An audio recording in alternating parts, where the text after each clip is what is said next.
முருகரை கையில் எடுத்திருக்கோம். 2026 நாங்கள் தமிழ்நாட்டை கையில் எடுப்போம்னு பாவம் தெளிவான ஒரு பத்திரிகை நிருபர் இப்படி கேட்குறீங்க.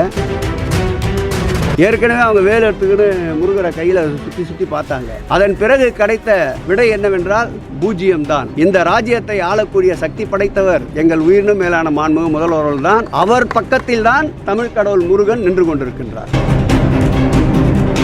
அரசு சார்பில் நடத்தப்பட்ட முருக விழா என்பது ஆன்மீகவாதிகளால் நடத்தப்பட்ட முருக விழா கிடையாது. ஆனால் இப்போ நடக்கக்கூடிய முருக விழா என்பது ஆன்மீகவாதிகளால் நடத்தப்பட்ட ஆந்திராவில் இருக்கின்ற பவன் கல்யாணுக்கும் தமிழ்நாட்டிற்கும் என்ன சம்பந்தம்?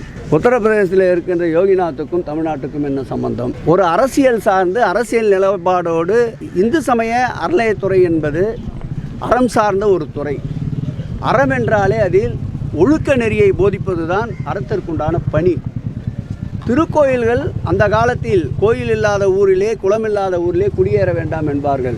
மனிதனை ஒழுக்கப்படுத்துவது. ஆனால் இவர்கள் நடத்துகின்ற இந்த மாநாடு என்பது இனத்தால் மதத்தால் மொழியால் பிளவுபடுத்துகின்ற சூழலை ஏற்படுத்துகின்ற ஒரு மாநாடு.